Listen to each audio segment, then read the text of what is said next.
कैसे मैं बताऊं जो बीतिया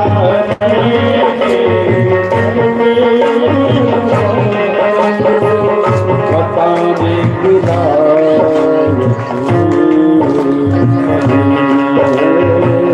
बताने की तुम्हारा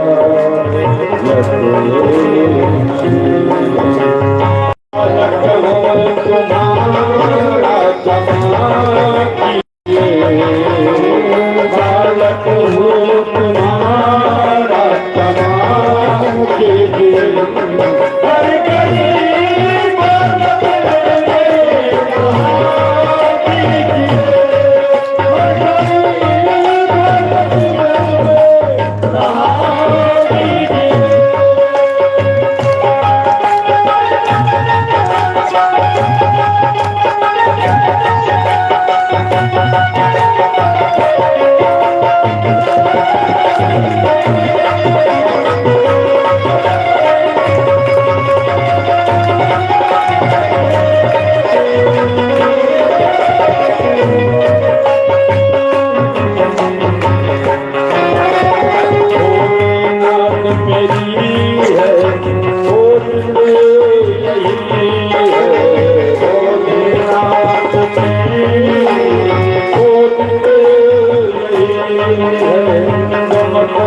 अपना बना लूं समाधि तुमको मैं अपना बना लूं समाधि उसमें हमारी सफल कीजिए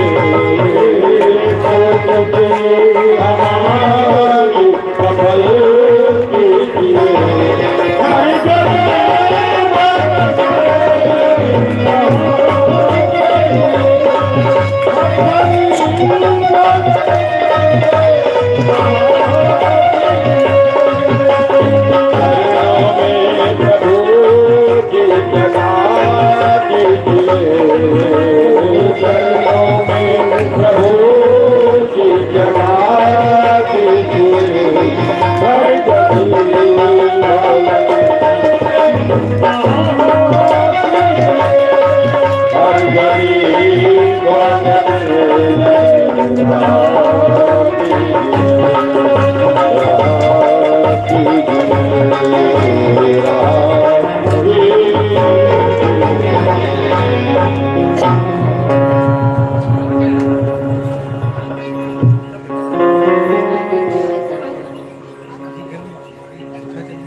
हमको नहीं मालूम क्या यानी संगीत हमारे स्वर से ऊपर भग रहा है। हम क्या गा रहे हैं हमको खुद को नहीं पता चला।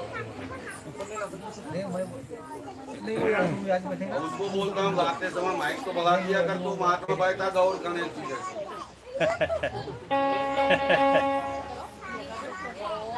जब संगीत बजे तो थोड़ा माइक की आवाज बढ़ा दिया कर हम लोग शांत बैठा रहे उसको लगता है कि जब मैं यहाँ से बोलूँ तब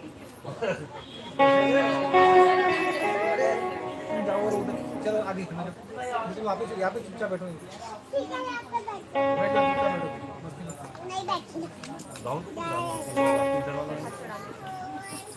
हर घड़ी भोले दिल में रहा कीजिए मस्ती नहीं कर रहा पापा।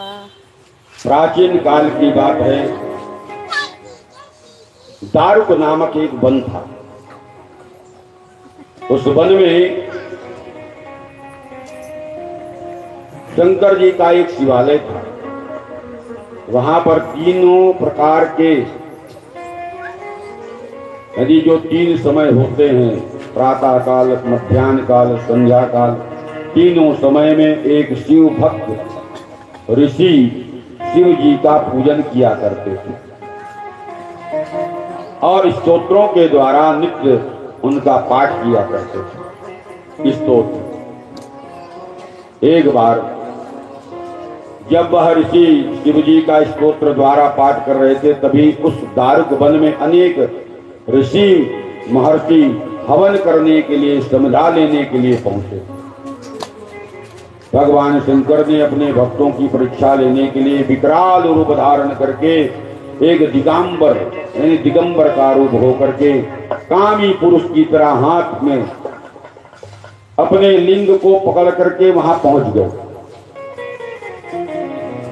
जब ऋषि पत्नियों ने उन्हें देखा तो पहले तो वे सब घबरा गई, बाद में उनके अंतःकरण में काम वासना जागने लग गई। बहुत सी स्त्रियां आपस में ही आलिंगन करने लग गई। इतने में उन स्त्रियों के जो पति थे, ऋषिगण थे, उन्होंने देखा कि कामी पुरुष हमारी स्त्रियों को अनायास ही बहला रहा है, तो यह दिगंबर पुरुष कौन है जो स्त्रियों के आचरणों को दूषित कर रहा है।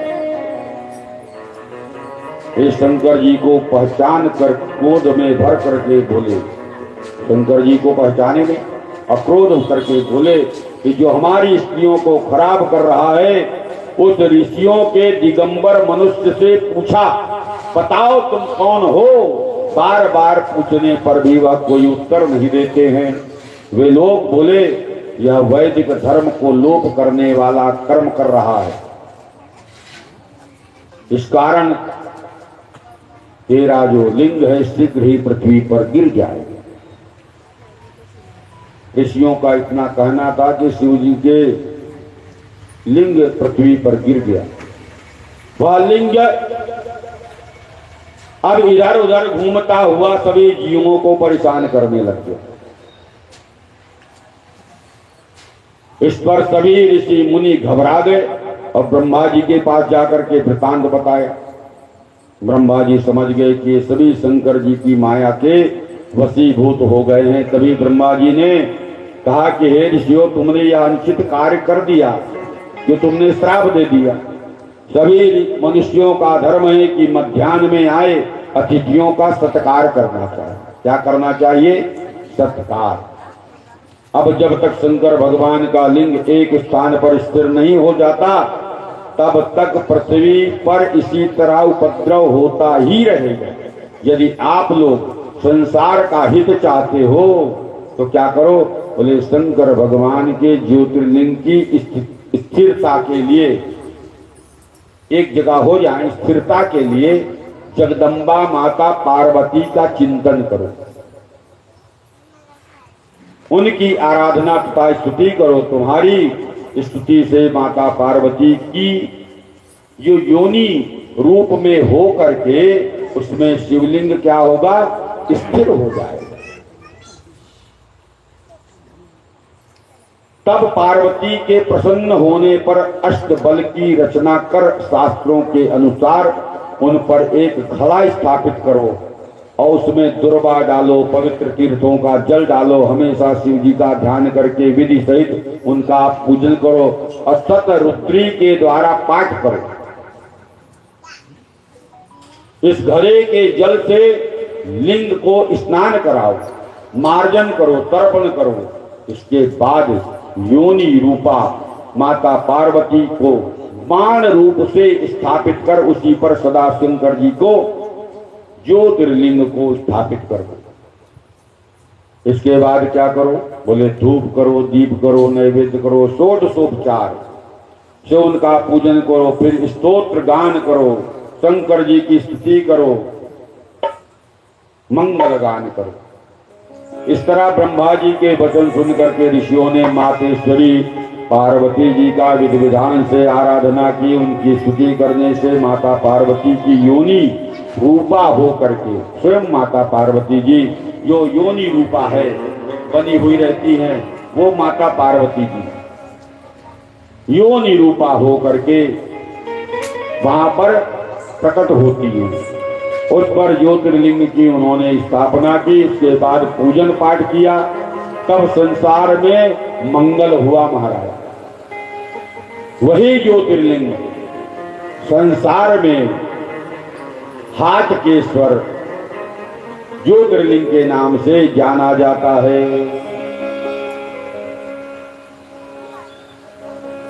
उनकी आराधना से सभी लौकिक तथा पारलौकिक सुखों की प्राप्ति हो जाती है। बोलो श्री हाटकेश्वर भगवान की जय।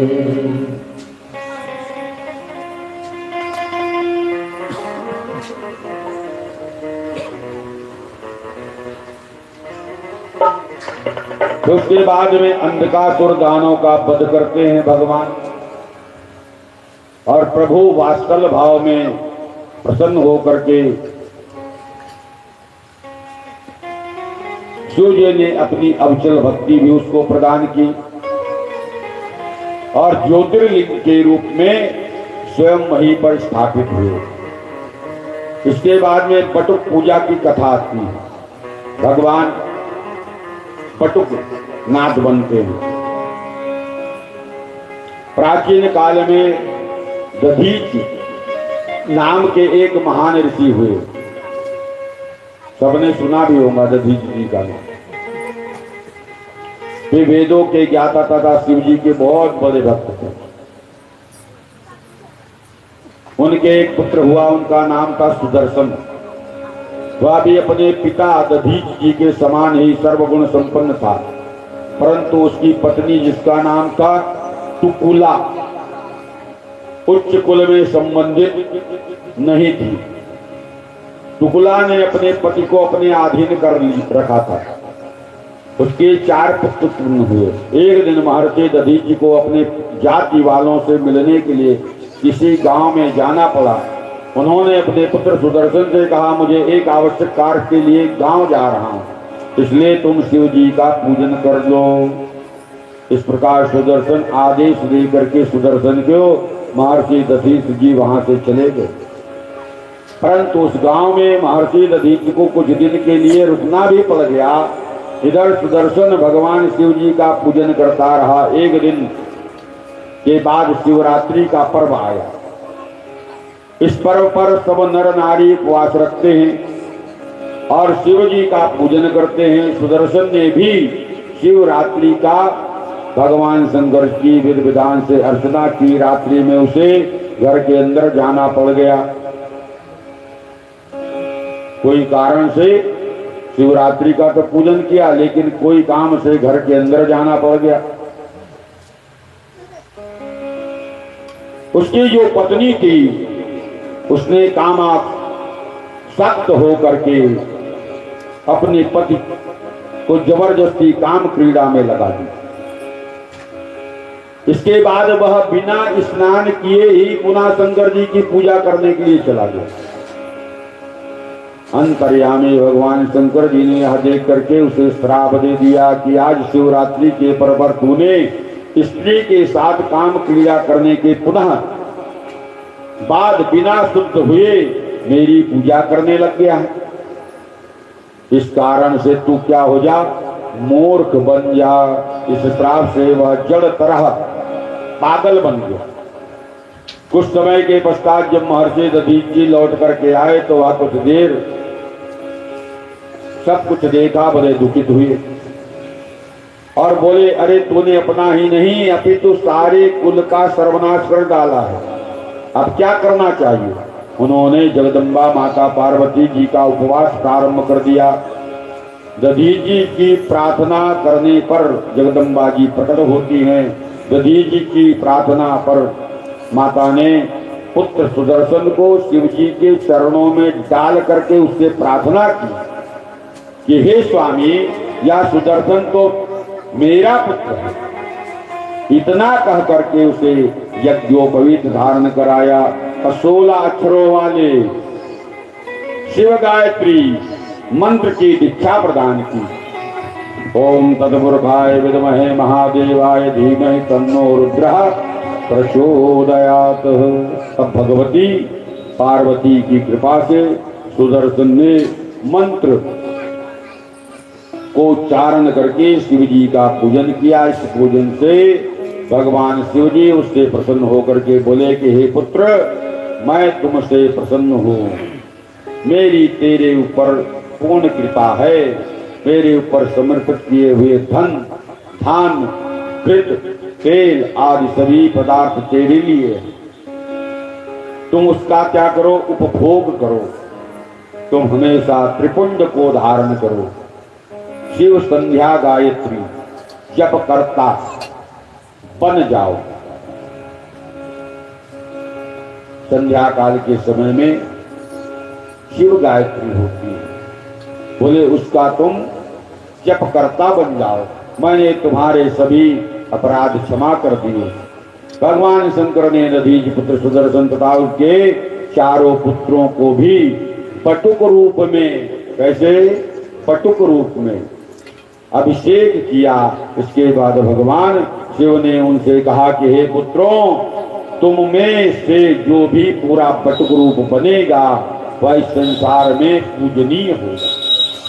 तुम्हारा जो भी पूजन करेगा मैं उसका इतना सम्मान करूंगा कि उसके द्वारा तुम्हारे पूजन को अपना पूजन समझूंगा।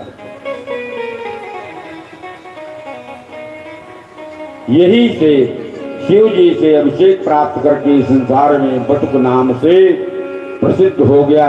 इस कारण से शुभ और अशुभ दोनों कार्यों में बटुक पूजा करनी ही चाहिए। बटुकनाथ भगवान की जय। तो कहते हैं संसार में आपको किसी का सहारा मिला न मिले, लेकिन भगवान का सहारा जरूर मिल जाता है।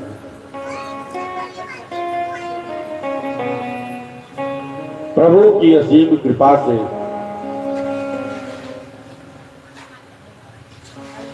सुदर्शन के बच्चे भी बटुक के रूप में पूजे जाने लग गए।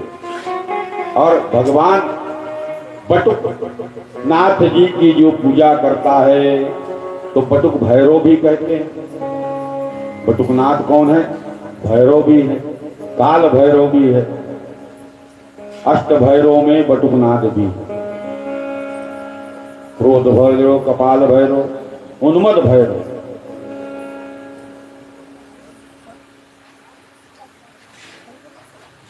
अष्ट भैरव में बटुकनाथ का नाम है। अब ऐसे 49 मरुदगण है।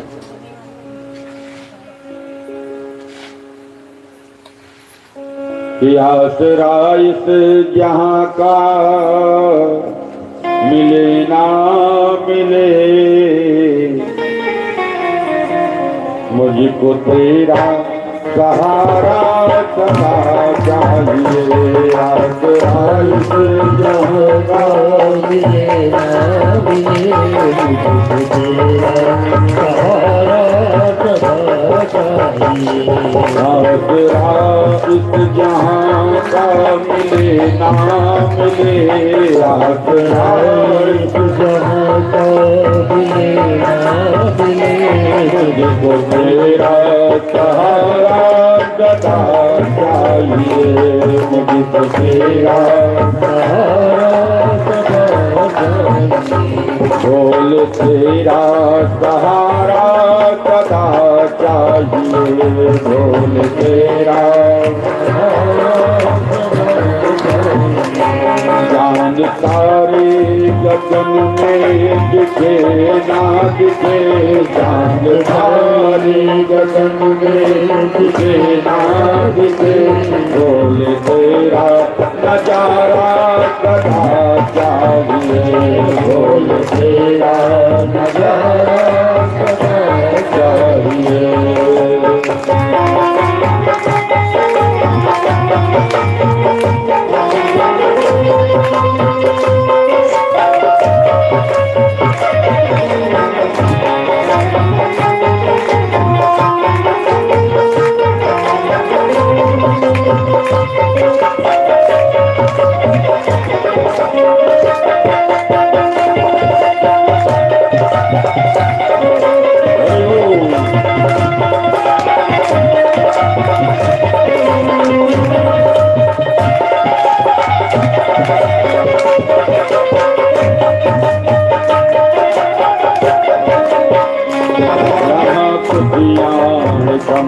और ज्यादा यहाँ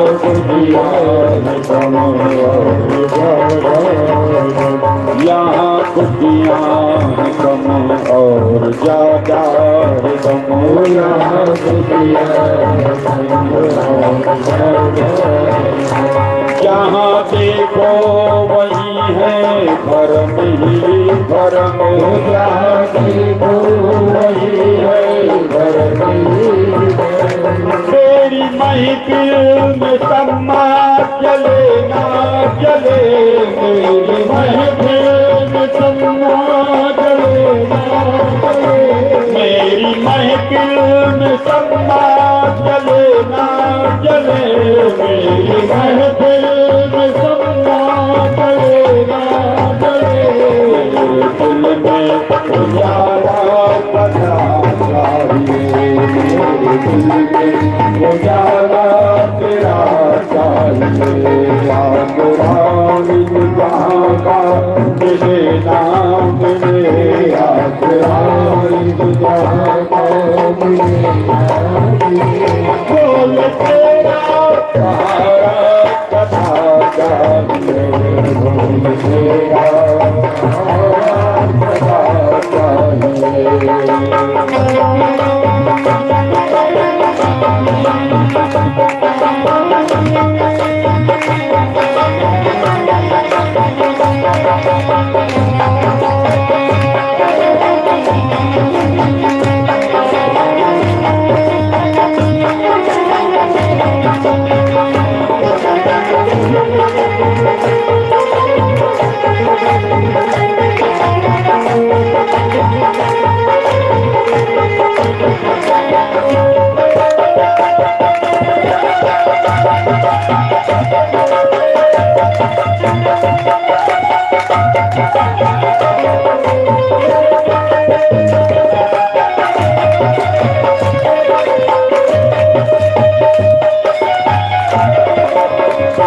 कभी वैराग है कभी अनुराग है, कभी वैराग है कभी अनुराग है। कभी वैराग है कभी अनुराग है। कभी वैराग है कभी अनुराग है। यहाँ बदले है माल के वही हाल है। यहाँ बदले है माल के वही बात है। दुनिया तेरी चाहत की दुनिया बसेना बसे, मेरे दिल में बसेरा, मेरे दिल में बसेरा सदा चाहिए। आसरानी जहाँ का मिले ना मिले। आसरानी जहाँ का मिले ना मिले। तेरा सहारा सदा चाहिए, बोल तेरा सदा चाहिए।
कदम पर मुसीबत है तू ही संभाल, हर कदम पर मुसीबत है तू ही संभाल, हर कदम पर मुसीबत है तू ही संभाल, हर कदम पर मुसीबत तू ही संभाल। पर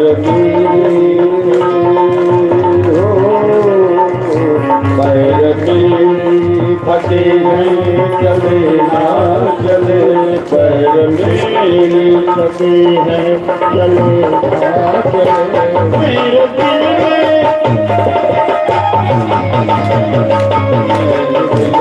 में तारा तेरा चाहिए आज आज जहाँ पास आज आज जहाँ पास मेरे नाम तेरा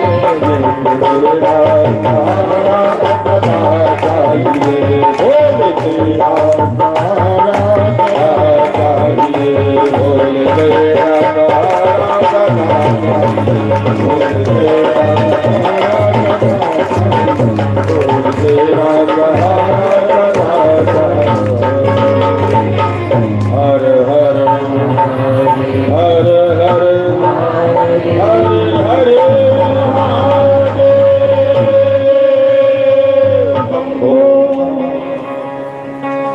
जो माताएं मार्ग में बैठे हैं आप सभी इधर आ जाइए।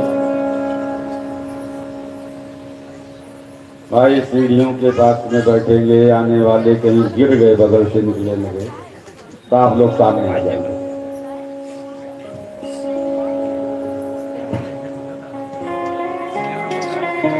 ऐसे सभी दब जाएं वन साइड।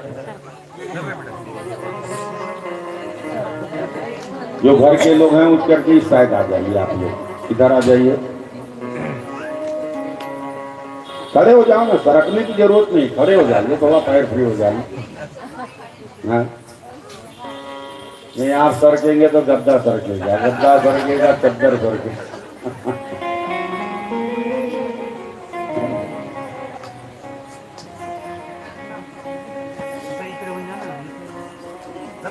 इसके बाद में कथा थी सोमनाथेश्वर की उत्पत्ति का। किसकी? सोमनाथेश्वर।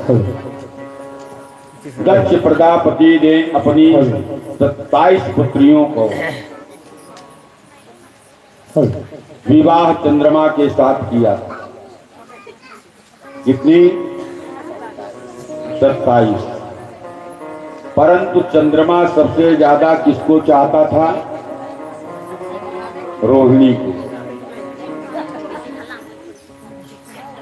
अब और अन्य जितने भी 26 पत्नियां थी सभी ने जाकर के रोग आकर के अपने पिता को दक्ष को बतलाया।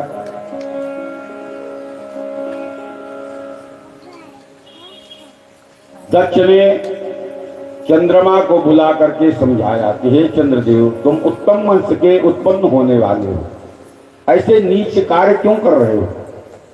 किसी के साथ में विषमता ना बरत करके, विषमता यानी कि समभाव देते,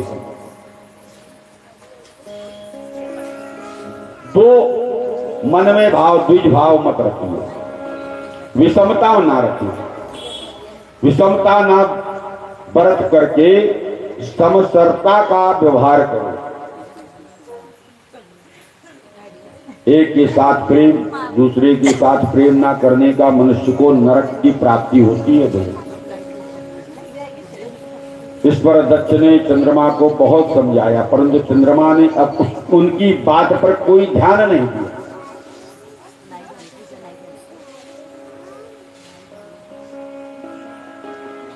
पुनः काफी समय गुजर गए, फिर 26 की 26 पुत्रियों ने आकर शिकायत किया।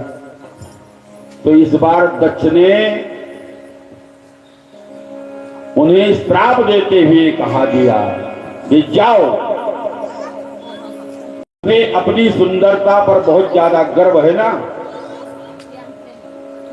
अब मैं तुम्हें श्राप देता हूं कि तुम मलिन होकर के क्षीण हो जाओ। इससे चंद्रमा मलिन होकर के एकदम क्षीण हो गए और अपने इस दुख को चंद्रमा ने इंद्रादि देवताओं को बताया। ईश्वर ब्रह्मा जी बोले, देवताओं, यह चंद्रमा तो महादुष्ट है। यह आप लोगों ने गुरु बृहस्पति की पत्नी, जो आपकी गुरु है ना, कौन कह रहे हैं? ब्रह्मा जी। कि जो आपकी देवताओं से कहते हैं कि आपके जो गुरु हैं उनकी पत्नी तारा को लेकर के यह चंद्रमा भाग गया। इसके कारण दैत्यों और देवताओं में युद्ध हुआ। और जब इसे वापस करने के लिए कहा गया तो उस समय तारा गर्भवती थी। इस कारण बृहस्पति ने तारा को लेने से मना कर दिया। ब्रह्मा जी कहते कि मैंने उसके गर्भ का निराकरण कर किया और तारा को गुरु बृहस्पति को पुनः सौंपा। वही जो निराकरण किया हुआ गर्भ था उसी का नाम बुद्ध पड़ा। क्या पड़ा? बुद्ध। तो बुद्ध ग्रह रूप में आ गए। सूर्य चंद्रमा मंगल, फिर उसके बाद कौन है? बुद्ध महाराज। तो आज भी बुद्ध महाराज चंद्रमा से द्वेष रखते हैं।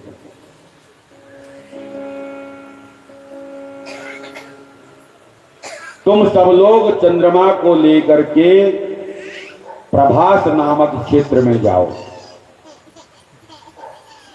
और वहां जाकर के भगवान शंकर जी के महामृत्युंजय मंत्र के जाप का करें। उसे कहो कि महामृत्युंजय मंत्र का जाप करें। चंद्रमा ने शंकर भगवान की कृपा से इनके सब कष्ट दूर हो जाएंगे। ब्रह्मा जी के कहने पर सभी देवताओं ने ऋषि गण चंद्रमा को लेकर के प्रभास क्षेत्र में गए। सभी तीर्थों का आवाहन किया, शिव पूजन करके जाप कराया। और कितना? बोले 10 करोड़ जाप करने के पश्चात भगवान भोले शंकर जी प्रकट हुए। एक लोग नहीं। आजकल यदि हम ब्राह्मण लोग कह देते हैं भैया 1.25 लाख का जाप कराना है, तो खर्चा पूछने के बाद में लोग समझ जाते हैं। क्यों? 1.25 करोड़ पंडित जी से कम में नहीं होगा क्या? यानी 1.25 करोड़ तो बहुत दूर की बात है महाराज। 1.25 लाख में ही लोग दम तोड़ देते हैं।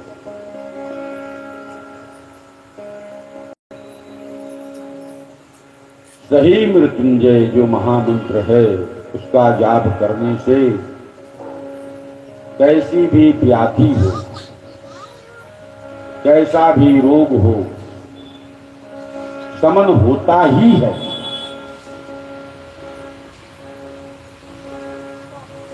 और 1.25 लाख से नहीं, कलयुग में क्या 4th गुना, यानी 4 बार, यानी 1.25 के 4 कर दिए जाए तो कितना हो गया? 5 लाख। अब 5 लाख का दशांश हो गए कितने? हाँ भाई 10 दशांश तो 50 और हो जाएंगे। तो ऐसे मिलाकर के हो गए आपके 5.5 लाख। और 5.5 लाख के दशांश को भी करना पड़ेगा तर्पण के लिए। फिर उसका दशांश मार्जन करना पड़ेगा, हवन करना पड़ेगा, तब कहीं जाकर के वो पूर्ण होगा।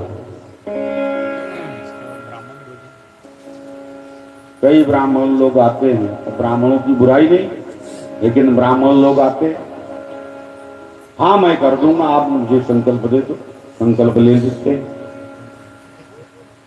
खर्चा भी अपना बता देते हैं। अब देखे यजमान ने कि भाई कम खर्चा लग रहा है, तो आजकल सभी कम में बम चाहते हैं। पर ये नहीं ज्ञात है उन्हें कि आप जितना ही गुड़ डालें, शक्कर डालें, उतनी ही मिठास बढ़ती है। तुम्हें ज्ञात नहीं वो किस मंत्र से जाप कर रहा है।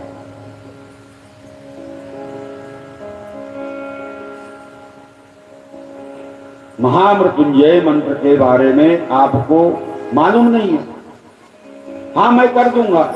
महामृत्युंजय मंत्र अनेक हैं, एक नहीं अनेक है, लेकिन जो 64 अक्षर का है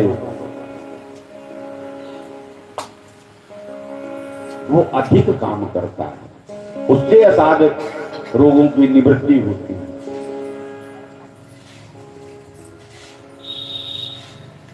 नहीं तो चलते उठते बैठते आप सतत त्रयंबकम यजामहे सुगंधिं पुष्टिवर्धनम् उर्वारुकमिव बन्धनानि मृत्योर्मुक्षीयमामृतात्।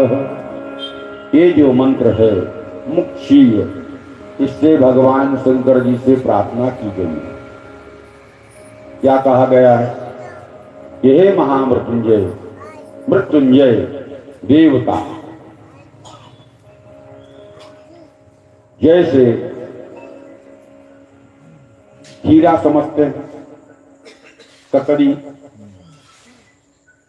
ककड़ी जब अपने वृक्ष में लगे लगे पक जाती है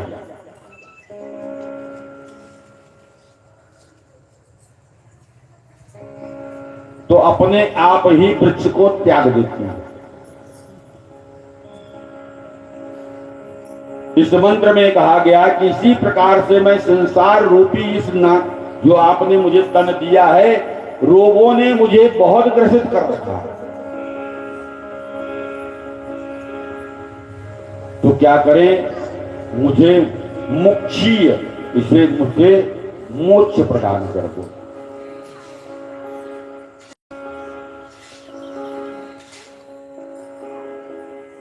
यह है मृत्युंजय मंत्र।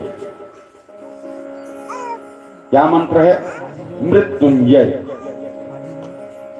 महामृत्युंजय। उसमें जब तक बीज मंत्र ना लगे शिव जी का तो महामृत्युंजय नहीं कहलाता। इसी मंत्र में ओम हौं जूं सः ओम भूर्भुवः स्वः ओम त्र्यंबकं यजामहे सुगंधिं पुष्टिवर्धनम् उर्वारुकमिव बन्धनानि मृत्योर्मुक्षीयमामृतात्। ओम स्वः भुवः भू ओम सः जूं होम ओम। ये इतना बड़ा मंत्र है। अब इस मंत्र को उच्चारण करने के लिए समय लगता है। एक माला करने के लिए जिसको कंठस्थ है, जो सतत करते हैं, तब भी उनको 6 से 7 मिनट लग ही जाते हैं। और जिनको कभी कभी मिलता है काम, इस मंत्र को जाप करने से 12 मिनट तक लग जाते। यानी 1 घंटे में बहुत ज्यादा माला करेगा तो 6-7 ही माला कर पाएगा। कंठस्थ है, सतत आपको काम मिलते रहता है, मंत्र जाप होते रहता है,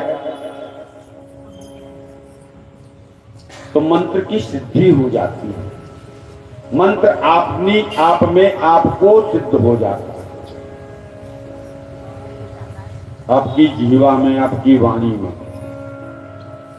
तो उसकी धारा प्रवाह चलती है। तब अधिक से अधिक, ज्यादा से ज्यादा 9 नहीं तो 10 माला तक भी वो व्यक्ति कर सकता है।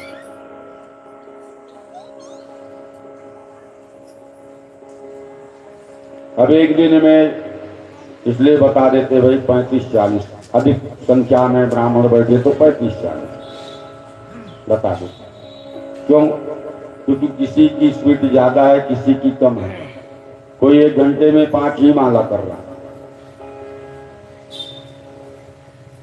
तो सबकी काउंटिंग करके, एकत्रित करके उसको बताते कि नित्य का इतना जाप हुआ, तो 5 ब्राह्मण बैठेंगे तो सप्त दिवस में इतना होगा, 7 बैठेंगे। फिर भी नियम से यदि इसको करवाया जाए तो 7 ब्राह्मण के द्वारा सप्त दिवस में ही ये पूरा होता है नियम से। कितना? 1.25 लाख। 1.25 लाख का 12,500 दशांश हो गया 1,37,500। 12.5 उसका जाप हो गया। 12,500 उसका हूँ, 37,500। अब उसका दशांत कर दो। इसलिए हम सीधा सीधा बोलते भाई 1,40,000 जाप करेंगे। कितना? 1,40,000। जब 1,40,000 करेंगे तो आपका दशांश, मार्जिन, तर्पण मार्जिन सब हो जाता है। हवन आप छोटा से भी करा दे, नहीं तो कहते हैं जितना जाप हुआ है उसका दशांश हवन होना चाहिए, फिर तर्पण होना चाहिए, मार्जन होना चाहिए, ब्राह्मणों को खिलाना चाहिए भोजन। जैसे हमने पुजारी परिवार जी से कहा, हमारे नरेंद्र भैया से, कि जो शिव पुराण का जो हम यज्ञ कर रहे हैं एकादशी का, इसमें आपको 11 ब्राह्मण मिल जाए तो जोड़े से, नहीं तो 11 ब्राह्मण तो होना ही चाहिए। भोजन, खीर का भोजन बना करके बढ़िया परोसे खिलाए। हमने इनके सामने सारी बात कहा, सारा परिवार तैयार। हवन के दिन जिस दिन होगा, हवन होगा, पहले ब्राह्मण भोजन, उसके बाद में सभी मान्यवरों का भोजन होगा समय अनुसार। तो कोई भी यज्ञ पूजा है उसको यदि हम नियम से, और मेरा धर्म है कि मैं अपने यजमान को उसके अच्छे के लिए, उसकी भलाई के लिए, उसके परिवार के कल्याण के लिए सही मार्ग बताऊं। अब ना करे उनकी मर्जी, पर मेरा धर्म है कि उनको सही बता दो कि आप ऐसा ऐसा करें, और करेंगे तो उनका बना। तो कहते हैं यहां पर चंद्रमा ने जब करोड़ों का जाप किया तो बोले शंकर प्रकट हो गए तथा चंद्रमा से वर मांगने को कहा। तब चंद्रमा ने अपनी क्षीणता ना होने के लिए वरदान मांगा कि जो मैं क्षीण हो जाता हूं, मुझे क्षीणता ना हो। क्षीणता का मतलब है कि मैला हो जाना। चंद्रमा कैसा है? श्वेत है, कालापन आ जाता है। श्राप से धब्बा हो गया, कालापन आ गया। तो बोले मेरी क्षीणता है, मैं कम भी हो जाता हूं, छोटा भी हो जाता हूं। तब भगवान शंकर ने कहा कि दक्ष का श्राप निष्फल तो नहीं होता, लेकिन मैं तुम्हें वरदान देता हूं कि मास में, महीने में 15 दिन, कृष्ण पक्ष में 15 दिन तक तुम क्षीण होते रहोगे, और शुक्ल पक्ष में आप बढ़ते रहोगे।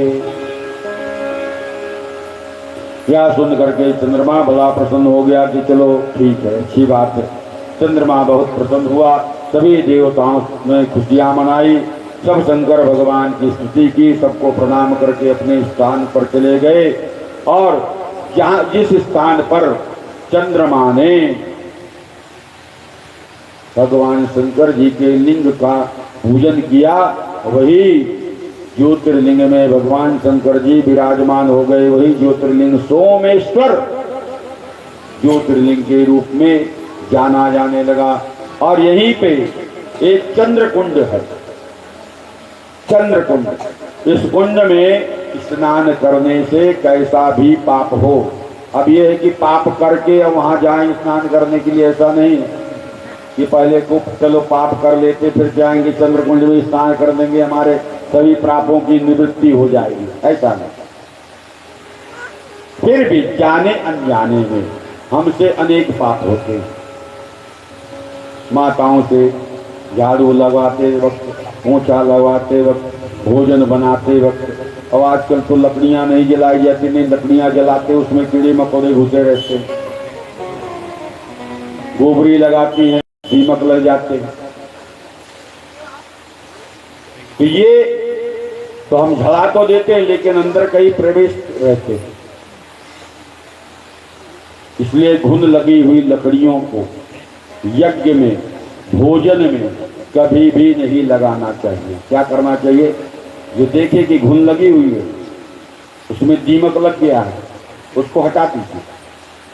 आप कितना भी जला देंगे, कोई ना कोई एक जीव वहां पर बैठा ही मिलेगा जिसका उद्धार होना होगा, वो वहां प्रविष्ट रहेगा। लेकिन आपके द्वारा प्रज्वलित कर देने से आपको पाप लगेगा, उसका तो उद्धार होगा। तो यही सोमेश्वर महादेव जी की महिमा है। महाराज चंद्रमा के द्वारा सोमेश्वर महाराज जी का प्राकट हुआ। बोलो सोमेश्वर भगवान की जय। अब मल्लिकार्जुन की उत्पत्ति का वर्णन सुनिए। पार्वती जी के बड़े पुत्र स्वामी कार्तिकेय जी का नाम आपने सुना है? सुना है कि नहीं? जो रोज आ रहे हैं कहीं ना कहीं पहले कथाओं में कार्तिक स्वामी जी का जब जन्म हुआ तो आपने नाम सुना होगा। तो विवाह के बाद कार्तिकेय अपने विवाह के लिए बाबा भोलेनाथ के कथानुसार पृथ्वी की परिक्रमा करके जब लौटे, देवर्षि नारद जी ने उन्हें बहका दिया तो उन्होंने माता पिता को दूर से ही प्रणाम करके चले गए परिक्रमा करके। और जब गए तो कहाँ गए? बोले क्रौच पर्वत पर चले गए, क्योंकि इधर गणेश जी का विवाह कर दिया गया था। तो कार्तिक स्वामी जी क्या हो गए? क्रोधित हो गए, और क्रोधित होकर के वो क्रौच पर्वत पर चले गए। माता पार्वती जी कुमार जी के वियोग में, विरह में रहने लगी। तो शिव जी ने माता पार्वती को साथ में लेकर के क्रौच पर्वत पर पहुंचे। माता पिता का आगमन की बात सुन करके 100 योजन दूर, उससे भी दूर, क्रौच पर्वत से उठ करके 100 योजन दूर और कार्तिक स्वामी चले जाते हैं। यह बात जब भगवान शंकर को क्रौच पर्वत पर पहुंचने पर पड़ी, तब वहीं पर भगवान शंकर जी विराजमान हो गए, प्रतीक्षा करने लगे कि आज नहीं कल आ जाएगा।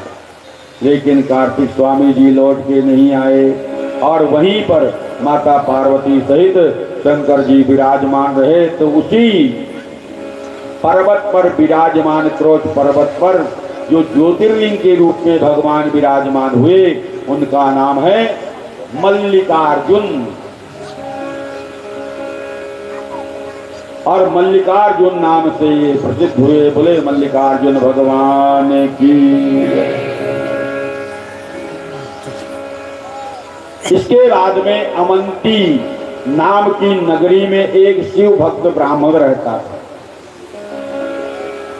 वह प्रतिदिन नियम पूर्वक भानुगान पार्थिव का शिव पूजन किया करता था। शिव जी की कृपा से ब्राह्मण को किसी भी चीज की कमी नहीं थी। सब प्रकार के सुख भोग करके वह अंत में शिव पद को प्राप्त कर लेता है। उस ब्राह्मण के 4 बेटे थे, जिनके नाम है देव प्रिय, मेधा प्रिय, सुकृत और धर्म बाहु। ये चारों पुत्र भी अपने पिता की तरह शिव भक्त थे। अवंती नगरी के पास ही रत्नमाला नाम का एक पर्वत था। अभी है कि नहीं मालूम नहीं, पर था।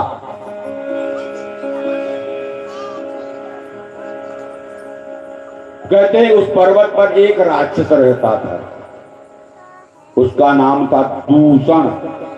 दूषण ने ब्रह्मा जी से तप के द्वारा वर प्राप्त किया और बाद में धर्म का द्वेषी बन गया। वह धर्म की अवहेलना करने लगा, देवताओं को पीड़ित करने लगा। अपने बल पराक्रमण से दोनों लोकों को जीत लिया। एक दिन वह राक्षस अवंतीपुर में पहुंचा। उसने अपने 4 प्रमुख दानवों को बुला करके आदेश दिया, मैंने अपने बल से त्रिलोकी को अपने वश में कर लिया है, परंतु शिव भक्त ब्राह्मण लोग मेरे अधीन नहीं है। अतः तुम चारों समस्त ब्राह्मणों को एकत्र करो, उन्हें बताओ कि अब तुम्हें संत जी की नहीं मेरी पूजा करनी है, यदि मेरी पूजा नहीं करोगे तो तुम्हें दंड दे करके दिया जाएगा।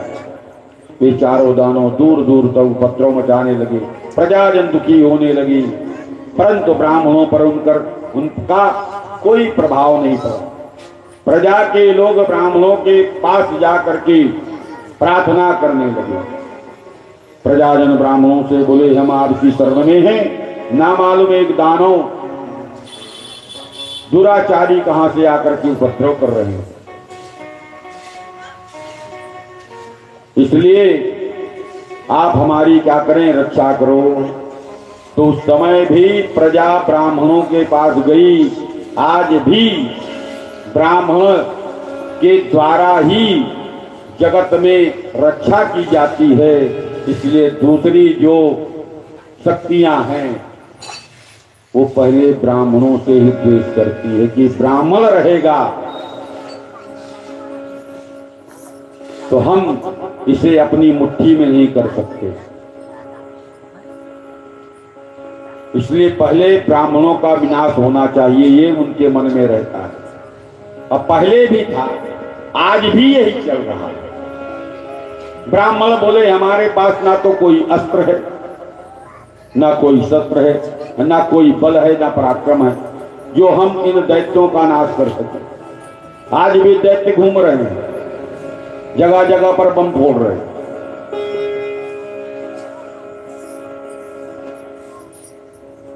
हम सब ब्राह्मण कैसे हैं, भगवान भोलेनाथ के आश्रय लेकर ही यहाँ रह रहे हैं, इसलिए हमें भी भगवान का आश्रय लेना चाहिए।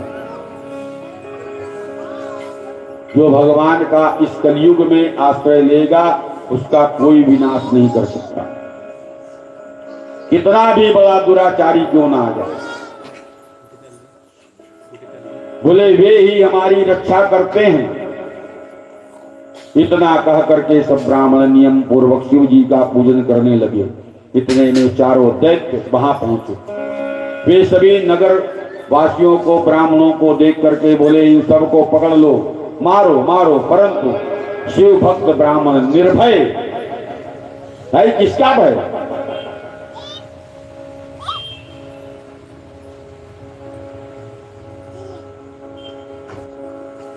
निर्भय होकर के भगवान शंकर जी की वो आराधना करते रहे। दानवगण जैसे ही ब्राह्मण को पकड़ने के लिए आगे बढ़े, क्यों ही आरती से भगवान शिवलिंग जी प्रकट हो जाते हैं, और जैसे ही प्रकट हुए भीषण आवाज करते हैं, और जैसे ही उनकी भीषण भयंकर आवाज को सुने तो जितने भी उनके हुंकार मात्र चारों दैत्य धराशायी हो गए, और जो दूषण था उसका भी विनाश हो गया। भगवान शिव जी ने इस अद्भुत चरित्र को देख करके सभी मुनिगण तथा देवता प्रसन्न हो गए। देवता आकाश से पुष्पों की वर्षा करने लगे। शिव जी ने ब्राह्मणों को वरदान दिया। क्या वरदान? ब्राह्मण बोले, हे स्वामी, आप हमारा संसार में आवागमन के चक्कर से मुक्ति दे दें।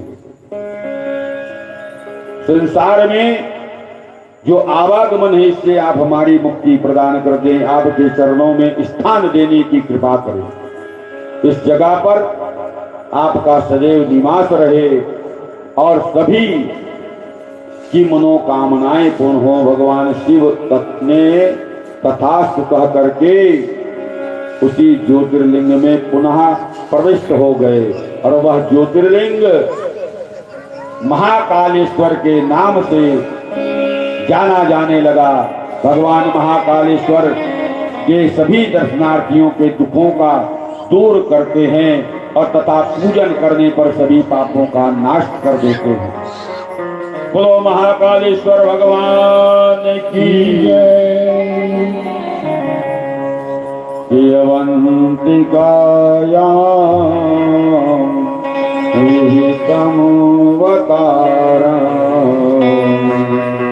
भक्ति प्रदानाय कृपावतीर्णा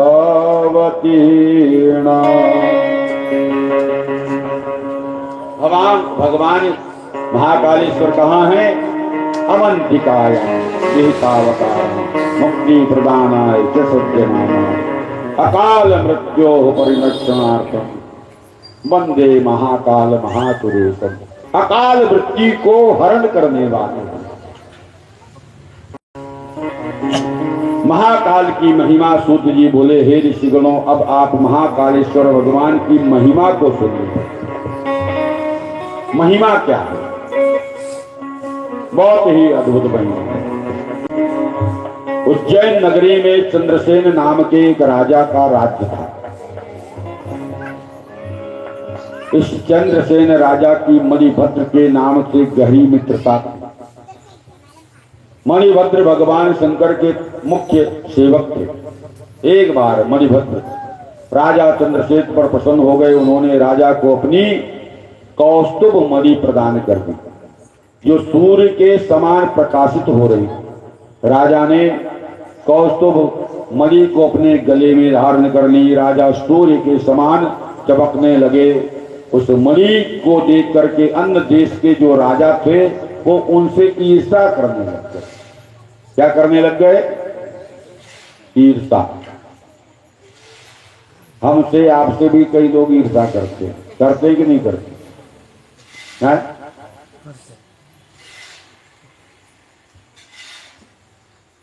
यदि आप समाज में अच्छे कार्य में लग जाओ तो कई ऐसे लोग रहेंगे कि जो आपकी टांग खींच के पीछे करने की कोशिश करेंगे। अरे ये तो अच्छा काम कर रहा है, इसका समाज में नाम हो जाएगा, हमारा नाम नीचे न गिरने पाए। स्वयं तो अच्छे पद में बैठे हैं, लेकिन बैठने के बाद में भी दुष्कर्म करते हैं, अच्छे काम नहीं करते। क्या करते हैं? दुष्कर्म करते हैं। और जो व्यक्ति पद में नहीं होने के बावजूद भी अच्छे कार्य में लगता है, उससे पद में बैठा हुआ व्यक्ति उसके करने लग जाता है। अरे कहीं ऐसा तो नहीं मेरा सिंहासन छीन लेगा। जैसे इंद्रदेव मानवों के पूजा करने से इंद्र घबराने लग जाता है महाराज। यदि आप खूब यज्ञ पूजन करें, नित्य पूजन पाठ करें, तो इंद्र कहीं ना कहीं आकर कर आपकी मानसिक स्थिति को, आपके परिवार में कोई ना कोई कलह उत्पन्न करेगा, जिससे आप विचलित हो जाएंगे। आप रोगी नहीं है तो आपको रोगी भी बना देगा, प्रेरणा देगी, क्योंकि देवताओं का राजा है ना। तो जो रोग ग्रसित करने वाले अन्य आदि देवता हैं, उनको प्रेरणा देगा, जाओ इसको रोगी बना दो, इसको भोगी बना दो, इसको धन का प्रलोभन दे दो, माया में लगा दो, जिससे ये भगवान की भक्ति ना करे। इसी प्रकार से हम पूजन करने की कोशिश तो करते हैं, लेकिन दैहिक दैविक भौतिक ताप, दैहिक जो हमारा शरीर है, दैविक देवताओं के द्वारा, भौतिक प्रकृति के द्वारा, ये तीनों ताप कहीं ना कहीं हमें सताने लग जाते हैं, हमारी पूजा में अर्चना डालते हैं, हमारी साधना में बाधक बनते हैं। ऐसा कभी महसूस किए कि नहीं किए? भाई जो कोशिश किया होगा भगवान की पूजा करने की, या बाधा आई होगी, उसे ये ज्ञात होगा कि मैं कर रहा था लेकिन मैं छोड़ दिया। क्या कारण है? वो आज कारण समझे, क्योंकि आपकी भी परीक्षा ली जा रही है। भगवान भी हमारी परीक्षा लेते हैं। क्या लेते हैं? परीक्षा। जैसे कुम्हार मटका बनाते समय खूब ताड़ना देता है कि नहीं देता? इसी प्रकार से जब हम भजन में लगते हैं, आराधना में लगते हैं, तो भगवान भी हमें ताड़ना देते हैं।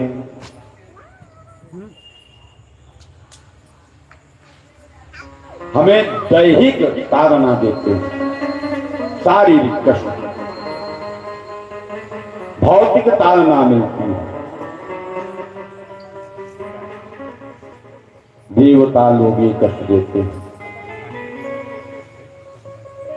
इसलिए दैविक भौतिक तापा, राम राज नहीं था बहु व्यापा। राम जी के राज्य में कभी ये व्यापता नहीं था, क्योंकि स्वयं भगवान आए हुए थे। लेकिन आजकल कलयुग है महाराज। कलिकाल में हम एक महीने ही पूजा कर लेते हैं तो अपने आप को बताना प्रारंभ कर देते हैं कि हम बहुत बड़े शिव भक्त हैं, हम बहुत बड़े भजनानंदी हैं। क्या है? भजनानंदी हैं। हमने तो रोज इतनी माला करनी है, हम तो रोज इतनी माला करते हैं। गाने लग जाते हैं। जो आप प्रचार करना प्रारंभ कर देते हैं, वही आपकी क्षीणता प्रारंभ हो जाती है। इसलिए कहा गया कि भोजन, पूजन और शयन, ये तीनों गुप्त होनी चाहिए। आप कहां शयन करते हैं, वहां भी पर्दा होना चाहिए।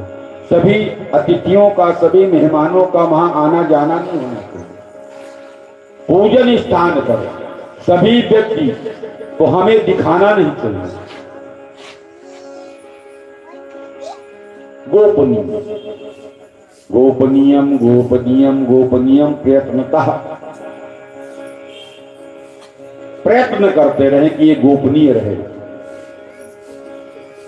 आज लंगरों में या फिर जो बफेलो सिस्टम चल रहा है, बफे नहीं बफेलो सिस्टम भोजन का,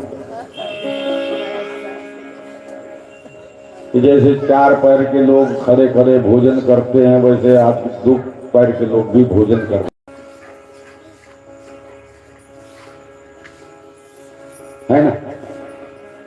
तो हमारी परंपराएं, हमारी संस्कृति धीरे धीरे गड़बड़ हो रही है।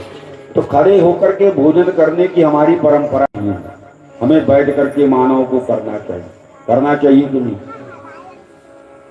अब बैठ के भोजन करने की जो ऊर्जा है, जो पाचन क्रिया है, वो अलग प्राप्त हो। अब बोले आन का दाना मसक के खाना, प्राण रहे चाहे जान। आन का दाना समझे? अरे दूसरे का अन्न है। आन का दाना दूसरे का दाना है, अन्न है। मसक के खा लिए, कल प्राण रहे चाहे चले जाए, पर खाना है। वो जैसे भी रख दिया है, रख दिया टेबल में, खाओ तो खा रहे। लेकिन बैठ के जो भोजन करने का आनंद है महाराज, वैसा आनंद कभी नहीं। ठीक है, आप जमीन पर नहीं बैठ सकते, तो आजकल सभी सुविधा है। तो सुविधा आ गई डाइनिंग टेबल, गाय करते डाइनिंग टेबल।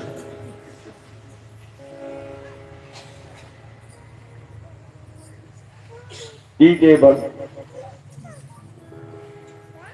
है ना, तो वहां बैठकर ग्रहण करें भाई,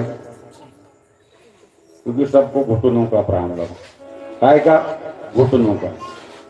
पर यहाँ पे सभी बैठे हैं, मैं सबको बड़ा प्रणाम करता हूँ कि बड़े आप चलो, आप लोग 2 ढाई 3 घंटे बैठ तो रहे फलती मार करके।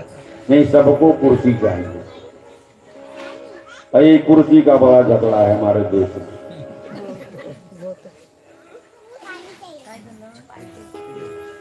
कुर्सी मेरी छिन न जाए, कुर्सी मिल ना जाए, सभी कुर्सी में परेशान है। राजा ने उस मणि को अन्य राजाओं से मांगी। जो मणि उनको मिली थी, राजा से अन्य राजाओं ने मांगी, परंतु राजा ने देने से इनकार कर दिया। उन्हें फटकार कर भी लगाई, तो सब राजा उसके द्वेष करने लगे।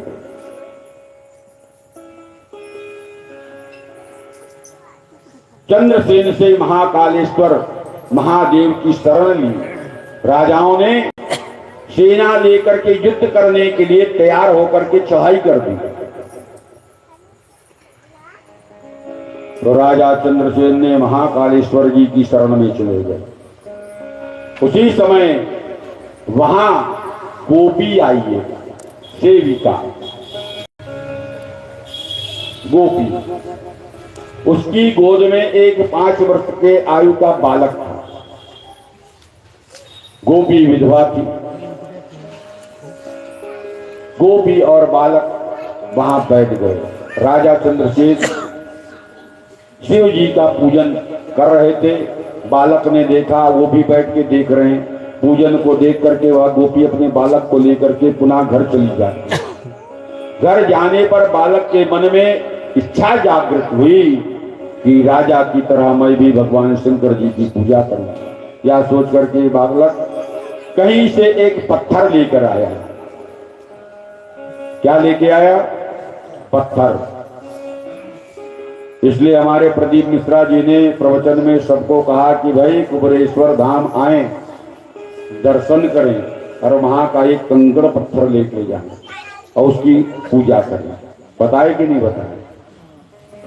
तो बालक ने भी एक पत्थर लेके आया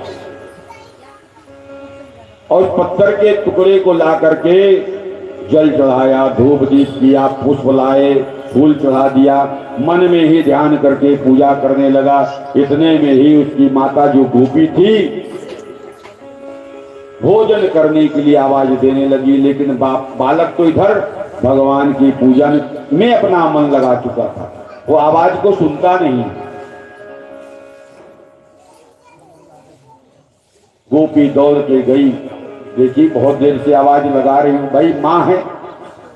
माँ के मन में आया इतने देर से आवाज लगा रही हूं लेकिन अभी तक बालक आया क्यों नहीं। दौड़ के गई, देखी बालक हाथ जोड़ करके नेत्र बंद करके बैठा है। गोपी ने एक हाथ पकड़ा और खींचते हुए अंदर घर के लेके गई। बालक को जब खींच के अंदर ले गई, वहां खूब फटकारा। माता ने बालक के सामने पूजा के लिए रखे हुए जो पत्थर थे उसको भी फेंक दिया। जो पत्थर की पूजा कर रहे थे माता ने फेंक दिया। वह बालक शिव शिव करता हुआ धड़ाम से पृथ्वी पर गिर पड़ता है।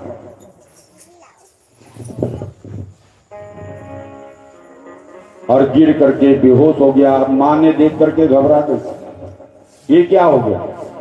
तत्काल जल का छींटा मारने लगी, होश में लाने लगी। देखा कि वो तो महाकाल के मंदिर में विराजमान है जब होश में आता है। माता भी और बालक भी इधर होश में ला रही घर पे, लेकिन जब बालक होश में आता है तो क्या देखते हैं, भगवान महाकालेश्वर के मंदिर में विराजमान है, रत्नमय ज्योतिर्लिंग स्थापित है। यह देख करके बालक बार बार शिव जी को प्रणाम करने लगा।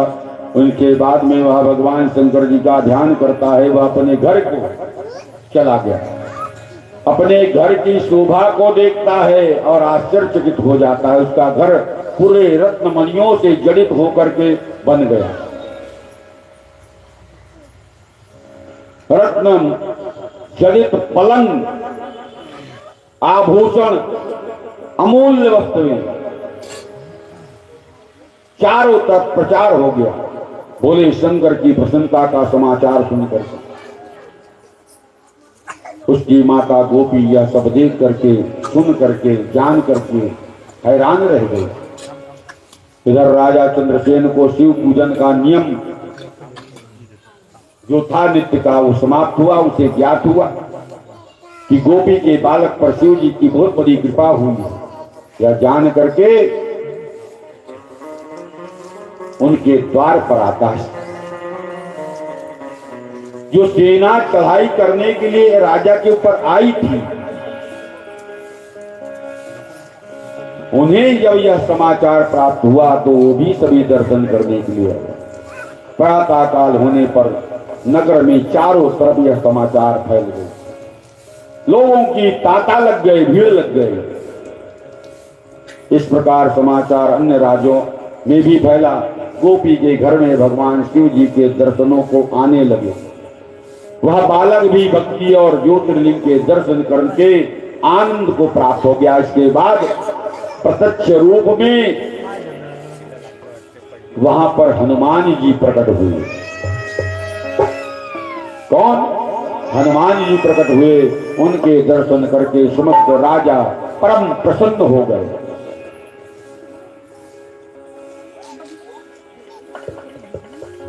कहते यही बालक दूसरे जन्म काल में 8वीं पीढ़ी में एक महान पुरुष उत्पन्न हुआ जिसका नाम रखा गया नंद। और यही नंद बाबा के यहां भगवान कृष्ण ने पुत्र के रूप में जन्म लिया। इस समय श्री कट के नाम से प्रसिद्ध होगी। श्री कट इतना कह करके हनुमान जी वहां से अंतर ध्यान हो गए। हनुमान जी जब प्रकट हुए तो उन्होंने उनको आशीर्वाद दिया और कहा कि ये बालक नंद के नाम से प्रकट होगा। कृष्ण भगवान स्वयं इनके पुत्र के रूप में उत्पन्न होंगे। इसकी इस समय श्री कट के नाम से प्रसिद्धि होगी। जो बालक था उस समय उसका नाम श्री कट रखा गया। राजा चंद्रसेन ने आगंतुकों सभी राजाओं को सबका स्वागत किया, सत्कार किया। इसके बाद राजा अपनी अपनी राजधानी को प्रस्थान कर गए। राजा चंद्रसेन श्री कट ने विधि पूर्वक भागवत शंकर जी की आराधना की। इसके बाद वे दोनों इस लोक से सुख भोग करके अंत में स्वर्ग लोक को चले जाते हैं। उन्हें दुर्लभ मोक्ष की प्राप्ति होती है। महाराज ये भगवान शिव की आराधना का फल, यह शिव कृपा है। बहुत सुंदर उदाहरण है। हमें भी अनुकरण करना चाहिए। और एक ही साधे सब सदे, सब साधे सब जाए। एक को साधे,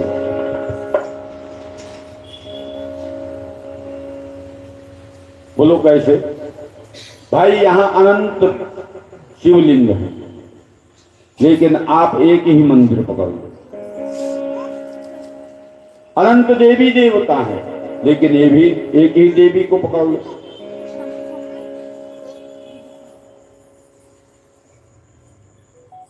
यदि एक को साधे हुए तभी आपका कल्याण होगा। जैसे एक पत्नी के एक ही पति का स्वरूप हो तो ठीक है, नहीं तो 2-3 इकट्ठा हो जाए एक ही स्वरूप के तो वो समझ नहीं पाएगी कि मेरा ओरिजिनल पति कौन सा है।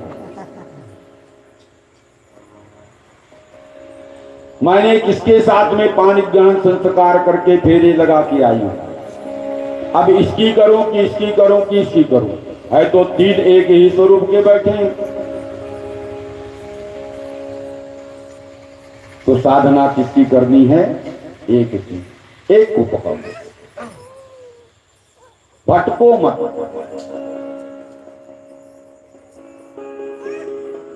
इस कथा के सुनने से, श्रवण करने से मात्र सभी के सब प्रकार के कष्ट दूर हो जाते हैं। ऐसा सूत जी महाराज इस पुराण में लिखते हैं। तथा उन पर भगवान शंकर की सदैव कृपा बनी रहती है। बोलो महाकालेश्वर भगवान की। कि थोड़ा देता है या ज्यादा देता है, थोड़ा देता है या ज्यादा देता है, थोड़ा देता है या ज्यादा देता है, थोड़ा देता है। हमको तो जो भी देता है थोड़ा देता है, थोड़ा देता है या ज्यादा देता है, थोड़ा देता है या ज्यादा देता है। हमको जो भी देता थोड़ा देता है, थोड़ा देता है।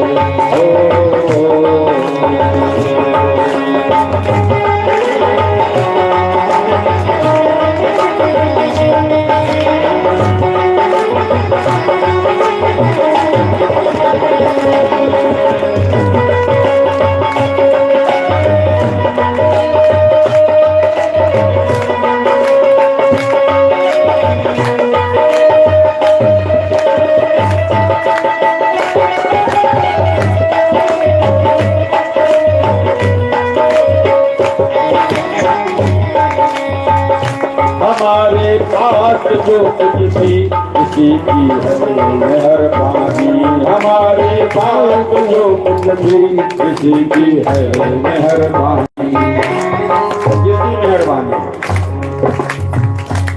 तुमने क्या लाए, क्या कमाया, क्या गंवाया, क्या लेके आए थे, क्या लेके जाओगे, और यदि जो कुछ है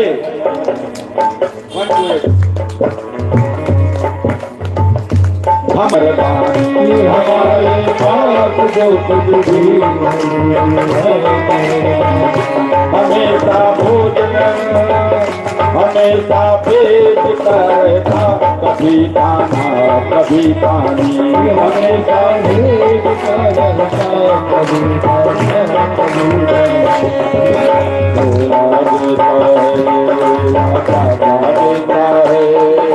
थोड़ा देता है, थोड़ा देता है, हमको तो जो भी देता थोड़ा देता है, थोड़ा देता है, ज्यादा देता है, हमको तो जो कुछ भी देता थोड़ा देता है, थोड़ा देता है।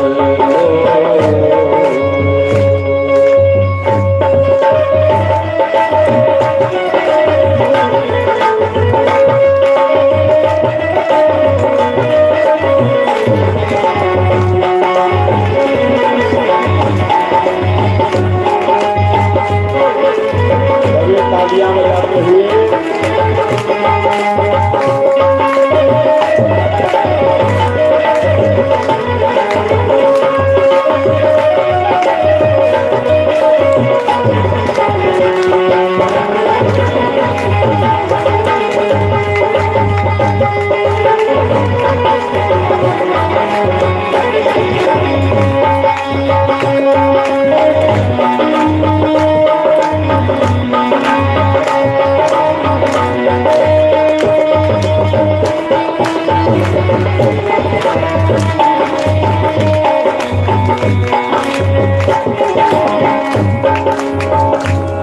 सभी आज रात्रि में भोजन करके सो जाएंगे, सोएंगे कि नहीं?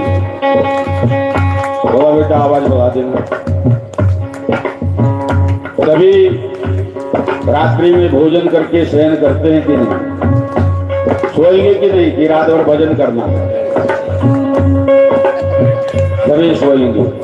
सोने के बाद प्रातः काल उठेंगे, अपनी नित्य क्रिया से निवृत्त होंगे। उसके बाद में आपको क्या लगेगी? भूख लगती है कि नहीं? कि चलो प्रातः काल सुबह सुबह कुछ चाय पी ले, जल पान कर ले, कुछ नाश्ता कर ले।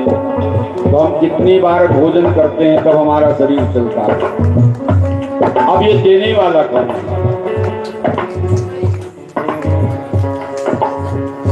हमेशा भूखा उठते हैं, कभी भूखा नहीं सोते हैं, हमेशा भूखा उठते हैं, कभी भूखे नहीं सोते।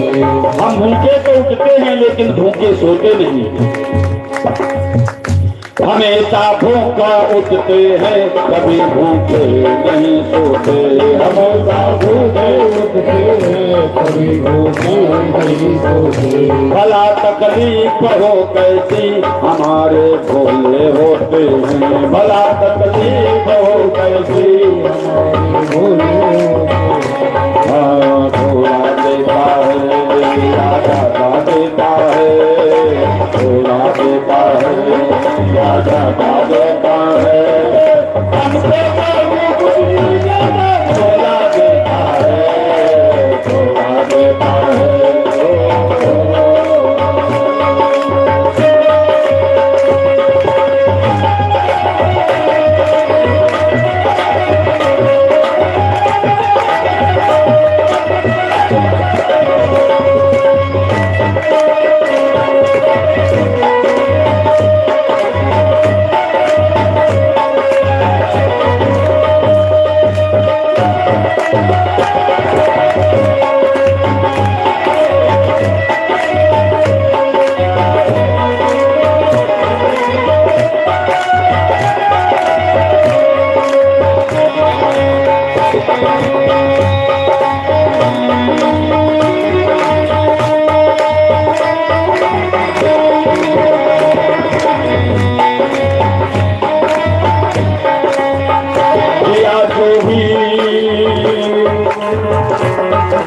लेकिन बाबा ने हमको बहुत कुछ प्रदान किया। दिया जो भोले बाबा ने कभी कर्जा नहीं समझा। दिया जो भोले बाबा ने कभी कर्जा नहीं समझा। दिया जो भोले बाबा ने कभी कर्जा नहीं समझा। दिया जो भोले बाबा ने कभी कर्जा नहीं समझा। दयालु भोले ने हमको हमें अपना ही समझा। दयालु भोले बाबा ने हमको अपना ही समझा। हाँ थोड़ा देता है ज्यादा देता है, थोड़ा देता है ज्यादा देता है। हमको तो जो भी कुछ देता थोड़ा देता है, थोड़ा देता है ज्यादा देता है। हमको जो कुछ भी देता थोड़ा देता है, थोड़ा देता है।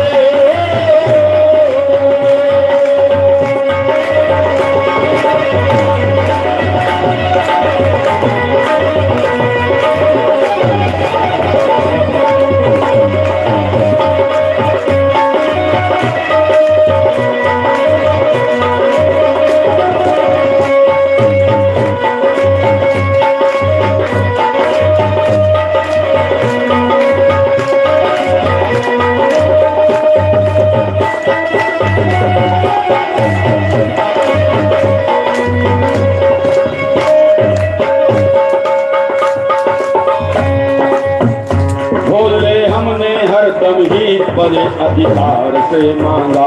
भोले हमने हरदम ही बड़े अधिकार से मांगा। भोले बाबा से हम अधिकार से ही मांगते हैं, अधिकार समझते हैं। पशुपति व्रत कर लिया या एक लोटा जल, सारी समस्या का हल। आज नहीं तो मिलेगा कल, आज नहीं मिला तो मिलेगा कल, लेकिन धैर्य बनाए रखना। अब भोले से हम मांगते हैं, हम मांग कर अपना हक समझते हैं। भोले हमने हरदम ही बड़े अधिकार से मांगा। भोले हमने हरदम ही बड़े अधिकार से मांगा। और जब अधिकार से मांगते हैं, हक मांगते हैं, खुशी से इसने दे डाला जो भी भोले से मांगा। खुशी से इसने दे डाला जो भी भोले से मांगा। खुशी से इसने दे डाला जो भी भोले से मांगा। खुशी से इसने दे डाला जो भी भोले से मांगा। हाँ भोला देता है राजा देता है, भोला देता है राजा देता है। हमको तो कुछ भी देता भोला देता है, भोला देता है राजा देता है। हमको तो जो कुछ भी देता भोला देता है, भोला देता है राजा देता है। हमको तो जो कुछ भी देता भोला देता है, भोला देता है।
सब दुख काटो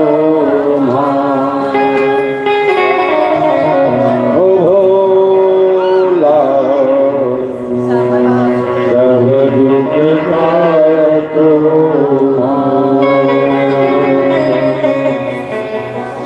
शिव शंकर जपो तेरी माला, भोले बाबा जपो तेरी माला,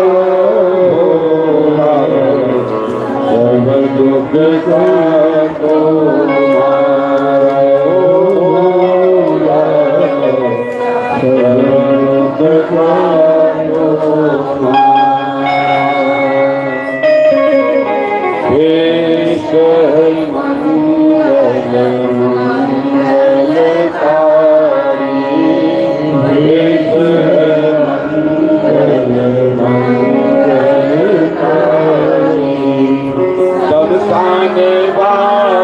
हमारा भोला, बरसाने वाली हमारा भोला, सब दुख काटो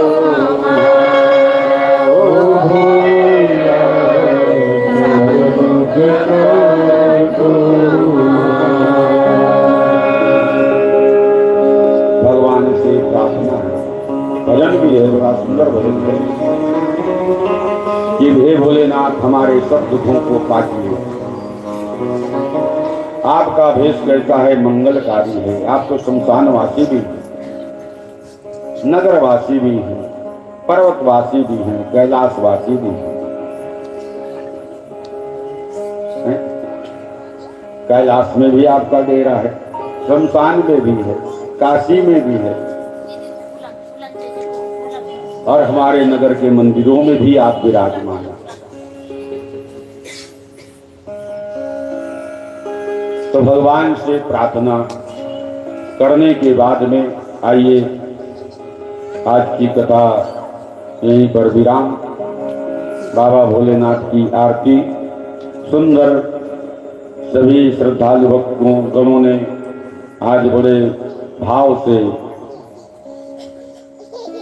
प्रसाद अपनी अपनी ओर से लाए हैं। हमारे बुजारे परिवार जी की ओर से भी सीढ़ियों से नीचे उतरने पर आपको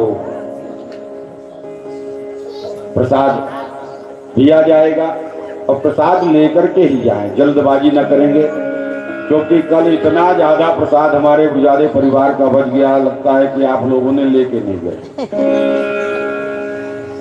इसलिए प्रसाद लेकर ही जाएंगे।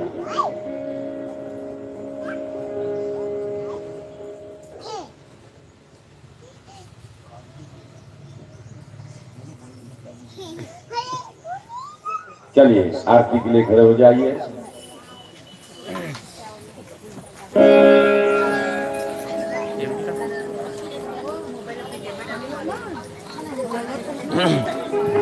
कौन पकड़े तू आरती पकड़ने जाना पकड़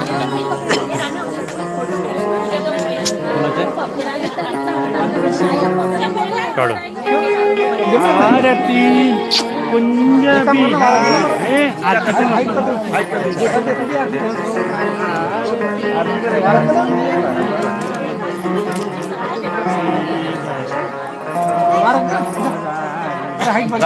पहले आरती कर लेंगे, उसके बाद में फिर अपना पूजन वूजन करेंगे भैया, और जो भी है प्रणाम बाद में करते हुए जाएंगे।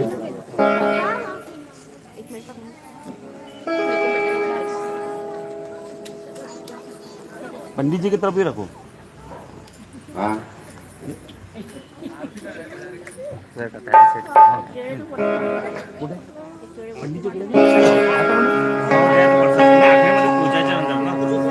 बोलो भोलेनाथ महाराज की। बेटा अभी जो सिटिंग है तेरे माइक की, अभी ये सेटिंग को छोड़ना ही नहीं, इसको छेड़ना नहीं है। ये आदमी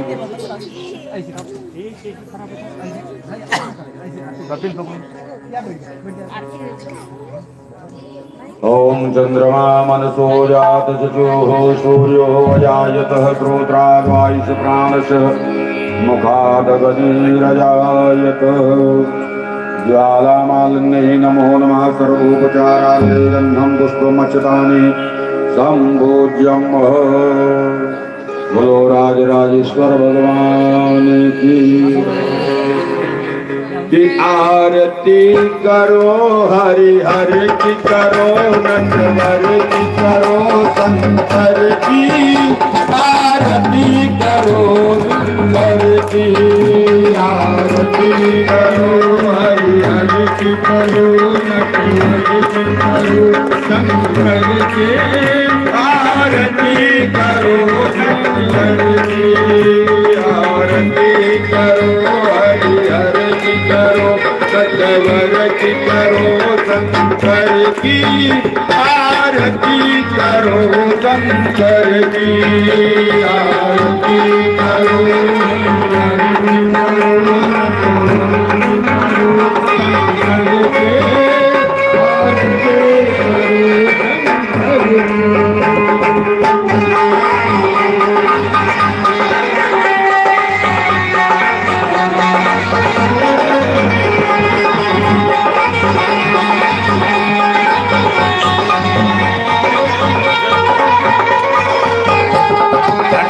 पर सदा मुकुंद सवारे, सिर पर सदा मुकुंद सवारे, तारों की पायल झनकारे, तारों की पायल झनकारे, धरती अंबर डोले तांडव, धरती अंबर डोले तांडव, लीला से नटवर की आरती करो, आरती करो, हरि हरि की करो, नटवर की करो, शंकर की आरती करो, शंकर की।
महादेव जय जय शिव शंकर महादेव जय जय शिव शंकर